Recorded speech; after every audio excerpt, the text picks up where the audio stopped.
Hi everyone, welcome back to my channel. Today I'm doing my top 5 foundations from the drugstores that are perfect for oily skin. I feel like I get this asked a lot because, I have really oily skin, and I guess a lot of you guys want to know out there what are the best foundations. And I wanted to show you guys my top 5 drugstore foundations because 1, they are very affordable, and 2, I just really like drugstore makeup. I don't know what is it about them. They're just as good, if not better, than high-end makeup. I'm going to show you guys each foundation and explain to you guys what it claims to do, and I will be the one to tell you if it's BS or not.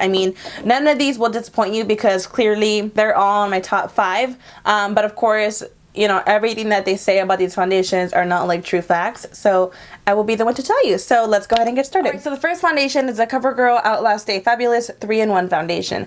This is how it looks. I'm in the color 810, which is classic ivory.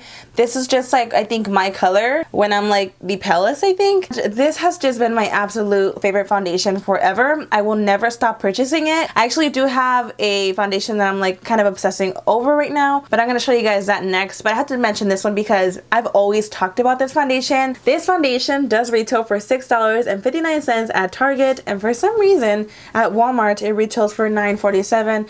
I don't know. Anytime somebody asks me of a foundation for oily skin, I will always recommend this one. The main reason why I love this foundation is because it has a pump. It just makes everything so much easier. So this foundation says lasting power of primer, coverage of a concealer, and blendability of a foundation in one. Foundation is kind of a concealer because it is super duper full coverage, you guys. So it's really going to cover any imperfections on your face. The whole primer thing, I don't believe it. I feel like I still have to prime my face, and I have used this foundation without primer plenty of times, but I just think it works better when you prime your face. It's just too good to be true, you know, but it's definitely very, very full coverage. This is still a great foundation. I will recommend it to anybody. I recommend it to you. So if you have oily skin like me, you will love this. So the next foundation is the Rimmel Stay Matte Liquid Mousse Foundation. I have mine in the color 200, which is soft beige. And you guys, I don't know what is it about this foundation, but I love it so much. And this actually is very, very affordable. At Walmart, it does retail for $4.97. I cannot find a price for Target, so I guess they don't sell it at Target. With this foundation, you just squeeze it out, which I really like. I'm all about pumps or, you know, foundations like this. I'm not really a fan of like bottled foundations that don't have a pump. That just like really irritates me. And this is a little bit darker than me. Like I would say just like one shade darker. Not even like a full shade. It kind of goes with me. So this foundation claims to be lightweight, and it's a shine control foundation. I do think it controls your shine. It keeps you matte seriously the whole day, you guys. But the whole lightweight thing, I don't believe it. The mousse itself feels very light, but it doesn't feel light on the face, and it won't feel heavy or greasy. It does not feel greasy. For me, I look forward to a foundation that's going to keep you matte, and it's going to be very full coverage, and this does all of that. So that's why I really, really like it. The third foundation is a Loreal Infallible Pearl Matte, and this is how it looks. I have mine in the color 105, which is natural beige, and girl, let me tell you, this is not my skin tone. I don't know what the hell I was thinking when I bought this foundation, but it's a lot darker than me. So if you're around my skin tone, don't think about buying this color. I guess like at the moment I bought this, I was like self-tanning. So what I like to do is just mix this with other like really pale foundations, and that's the only way I'll use it. If not, like when I'm really, really tan, but I just don't use it as much, but I wish I could. I'm definitely gonna go to the store and purchase myself like a lighter one because I do love it, but I can't use it because it's just too dark. You do squeeze this foundation out, which I really don't mind. This foundation retails for $11.89 at Target, and at Walmart it is $11.88. This is supposed to be a lasting demi matte finish, never dual, never flat. I do think it's very long lasting on the face, and it will keep your face extremely matte, but it does say demi matte finish, never dual, never flat. But this is like the complete opposite. This will completely mattify your face where it looks like super duper flat. You know what I mean? It does feel kind of light, although it is very full coverage. And this actually said just kind of like medium coverage, but I think it's definitely very buildable. At least for me, it covers like any imperfections on my face. And every girl has talked about this foundation for a reason, and I feel like any girl with oily skin will just absolutely love this. Okay, so the fourth foundation I want to show you guys is a 24-hour Revlon Colorstay, and this is in the number 180, which is sand beige. this is how it looks. This is a great foundation, you guys.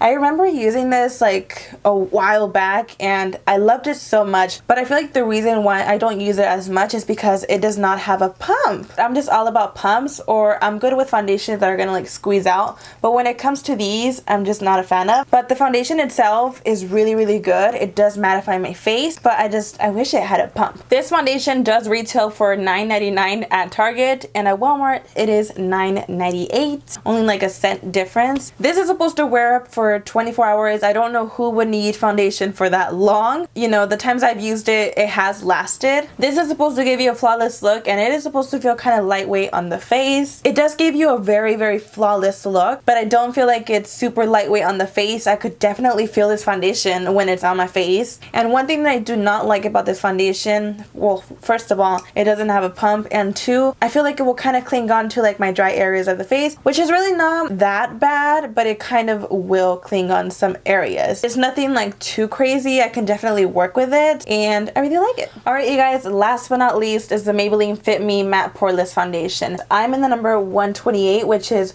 warm nude, and I guess this color kind of goes well with my skin tone.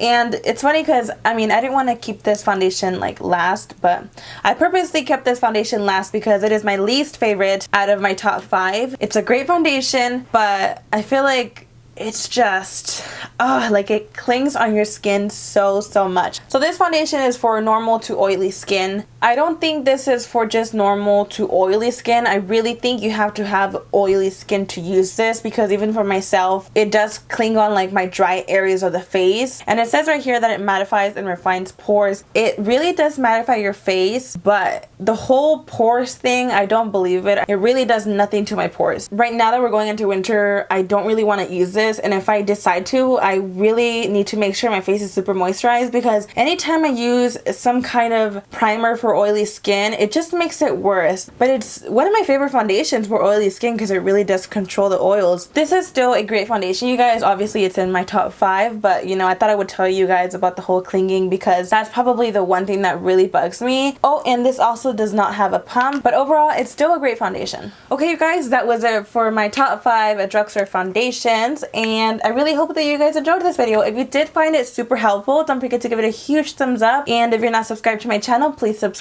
Let me know in the comments down below which one of these are your favorite foundations, or if you have another foundation that I probably didn't mention that you want to let me know, then go ahead and comment down below. Also, let me know what other videos would you guys like to see. Do you guys want to see a top 5 high-end foundations for oily skin? I don't know. Leave me your guys' video requests down below. I hope that you guys enjoyed this video. I love you guys so much. Thank you for watching, and I'll see you guys in my next one.